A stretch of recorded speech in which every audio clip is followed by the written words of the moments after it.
Halo sobat semua, selamat datang kembali di channel Atika TV, yang selalu membahas berita terbaru hari ini dan berita terupdate terpercaya.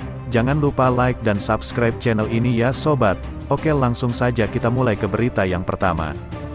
Kubu Anies dan Ganjar mimpi batalkan kemenangan Prabowo Gibran. Kata Kodari, buktinya banyak omon-omon. Pasangan calon capres dan cawapres nomor urut 02 Prabowo Gibran diyakini akan tetap memenangi Pilpres dalam satu putaran. Soalnya gap atau jarak perolehan surat suara Prabowo Gibran dalam real count KPU sangat besar dibanding dengan dua rival politik lainnya. Pengamat politik Muhammad Kodari memprediksi, paslon nomor urut 01 Anies Baswedan Muhaimin Iskandar dan paslon nomor urut 03 Ganjar Pranowo Mahfud MD akan menempuh jalur hukum terhadap kemenangan Prabowo Gibran. Gugatan itu dinilainya merupakan hal yang biasa karena hampir setiap pemilihan, pihak yang kalah akan protes dengan hasil yang ada. Tapi menurut saya, tahun 2024 ini jauh lebih sulit untuk katakanlah menggugat atau membatalkan kemenangan, karena selisihnya terlalu jauh antara paslon 02 dengan yang paling dekat itu paslon 01, selisihnya 34%, ujar Kodari.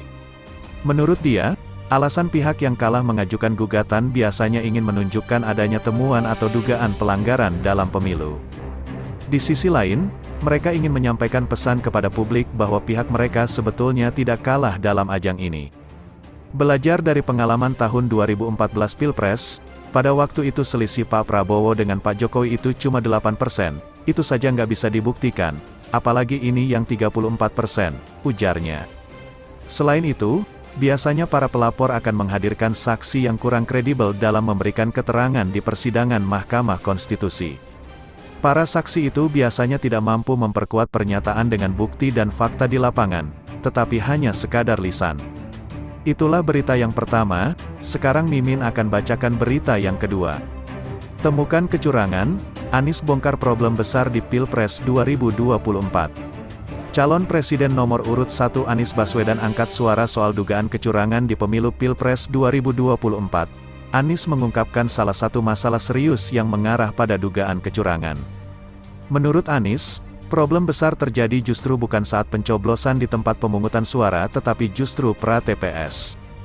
Kami menemukan problem terbesar bukan di TPS, tapi yang ditemukan adalah kegiatan pra-TPS, kegiatan yang membuat aktivitas di TPS itu dipengaruhi dan tidak mencerminkan aspirasi rakyat yang semua ada.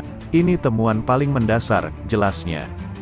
Meski demikian, Anies mengungkapkan pihaknya enggan gegabah menanggapi dugaan kecurangan pemilu. Anies menegaskan sejak awal pihaknya tidak mau mengeluarkan pernyataan yang tak berdasar kepada publik soal dugaan kecurangan. Kami tidak mau gegabah, kami ingin menghormati rakyat Indonesia dengan rakyat mendapat informasi akurat dan matang yang sudah terverifikasi, ungkap Anies. Anies mengungkapkan pihaknya masih terus mengumpulkan bukti yang bisa dipertanggungjawabkan terkait dugaan kecurangan pemilu. Saat ini, menurutnya temuan dugaan kecurangan yang pihaknya temukan adalah yang dilakukan pra-TPS. Kami tidak mau gegabah, kami ingin menghormati rakyat Indonesia dengan rakyat mendapat informasi akurat dan matang yang sudah terverifikasi. Itulah sebabnya kenapa tim hukum bekerja lengkap. Kami bersyukur tim hukum sampai dengan daerah komplit di seluruh provinsi mengumpulkan semua data dan kami tidak akan menyampaikan informasi yang sekadar menimbulkan kontroversi, jelasnya. Sementara itu Cak Imin mengungkapkan tim hukum nasional Amin siap menempuh langkah hukum terkait dugaan kecurangan pemilu Pilpres 2024. Ketua Umum Partai PKB itu menegaskan Amin sangat siap untuk masuk di putaran kedua. Insya Allah kami akan siap dengan seluruh proses yang berikutnya di mana tim hukum nasional akan menyiapkan langkah-langkah hukum untuk memberikan kepastian bahwa pasangan Amin adalah pasangan yang memiliki kesiapan masuk di putaran kedua, ungkap Imin. Itulah berita yang kedua, sekarang Mimin akan bacakan berita yang ketiga. Kata Anies, aparat jangan intimidasi orang yang berikan kesaksian kecurangan pemilu.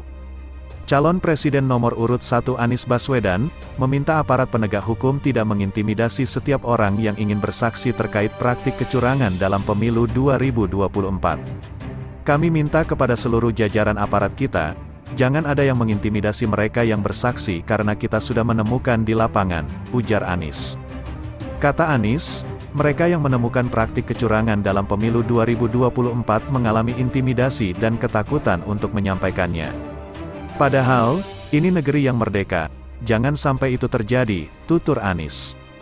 Anies menyebut, saat ini pihaknya sedang mengumpulkan data-data terkait kecurangan yang terjadi dalam pemilu 2024. Kami tidak ingin separuh-separuh biar tuntas semuanya. Di daerah sekarang proses pengumpulan sedang jalan terus, ungkapnya.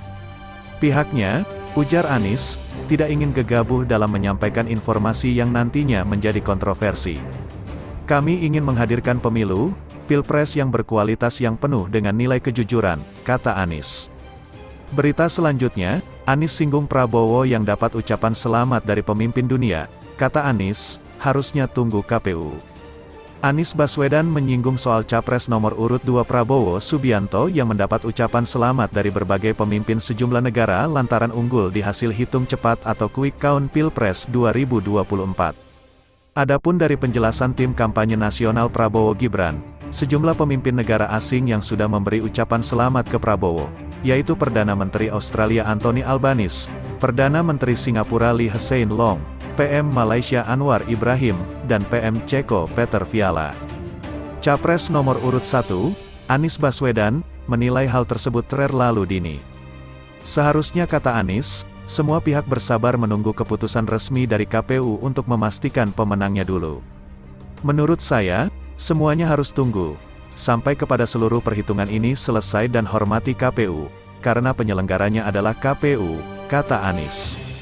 Mantan Gubernur DKI Jakarta melanjutkan saat ini banyak permasalahan berupa dugaan pelanggaran dalam tahapan pemilu 2024. Anies bersama tim hukum Timnas Amin pun masih berupaya mendalami upaya untuk membongkar berbagai bentuk kecurangan. Dugaan kecurangan yang disorot oleh Anies adalah adanya pelanggaran sebelum hari pencoblosan atau ia sebut sebagai pra-tempat pemungutan suara. Isunya adalah apa yang terjadi pra-TPS, nyoblos itu ada 3 faktor. Karena pilihan, karena tekanan, karena imbalan. Nah kita ingin mencoblos itu karena pilihan, bukan karena tekanan, bukan karena imbalan, jelas Anies. Dalam kesempatan berbeda, Anies Baswedan juga siap bekerja sama dengan PDIP terkait dengan hak angket kecurangan pemilu 2024 di DPR. Anies Baswedan mengungkapkan harapannya saat ditanya soal koalisi perubahan yang dituding mulai goyang usai paslon 01 Anies Cak Imin kalah dalam hitung cepat Pilpres 2024. Dia membantah isu keretakan koalisi perubahan yang diikuti oleh 3 partai pengusungnya di Pilpres 2024 yakni PKB, Nasdem, dan PKS. Anies menjamin koalisinya tetap intens bertemu untuk membahas soal raihan Pilpres 2024. Capres 01 itu juga berharap pada hak angket yang diinisiasi oleh PDIP. Mantan Gubernur DKI Jakarta itu menjamin partai pengusungnya akan mendukung PDIP apabila hak angket kecurangan pemilu dilayangkan DPR RI. Maka dari itu saya sampaikan, ketika hak angket inisiatif hak angket dilakukan maka 3 partai ini siap ikut, dan PDIP sebagai fraksi terbesar menginisiasi ini saya yakin 3 partai lainnya akan dukung bersama-sama, bebernya.